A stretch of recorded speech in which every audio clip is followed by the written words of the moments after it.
ভাঙন পরিস্থিতি খতিয়ে দেখতে সোমবার মালদায় এলেন রাজ্যের সেচ মন্ত্রী মানস ভূঁইয়া।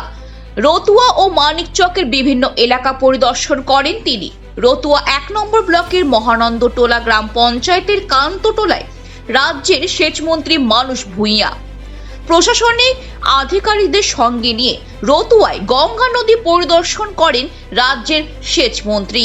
লঞ্চে করে পরিদর্শন করেন তিনি। মহানন্দটোলার কান্তটোলায় পৌঁছান। সড়ক পথে পুনরায় মানিকচকের উদ্দেশ্যে রওনা দেন।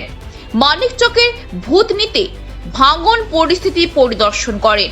সঙ্গে ছিলেন প্রতিমন্ত্রী সাবিনা ইয়াসমিন, জেলা শাসক নিতিন সিংহানিয়া, রাজ্যসভার সাংসদ মৌসুম নূর, বিধায়ক সমর মুখার্জি সহ সেচ দপ্তরের আধিকারিকরা। বন্যার পর ভূতনিতে কোথায় কোথায় নদীবাঁধের কি পরিস্থিতি রয়েছে তা খতিয়ে দেখেন মানস ভূঁইয়া।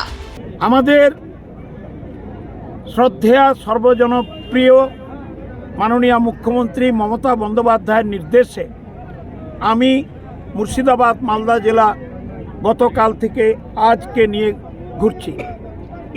মুর্শিদাবাদ জেলায় মিটিং করেছি, সেখানে শামশেরগঞ্জ ধুলিয়ান দেখেছি কি বিপজ্জনক ভাঙন।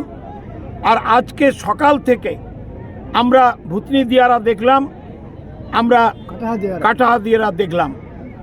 আমার সঙ্গে জেলা শাসক ছিলেন, এডিএম ছিলেন, অ্যাডিশনাল এসপি ছিলেন, আমাদের মন্ত্রী সাবিনা ইয়াসমিন ছিলেন, আমাদের স্থানীয় বিধায়ক এবং আমাদের নেতা সিনিয়র লিডার সমর মুখার্জি নিজে বিবরণ দিতে দিতে আমাদের বোঝাচ্ছিলেন।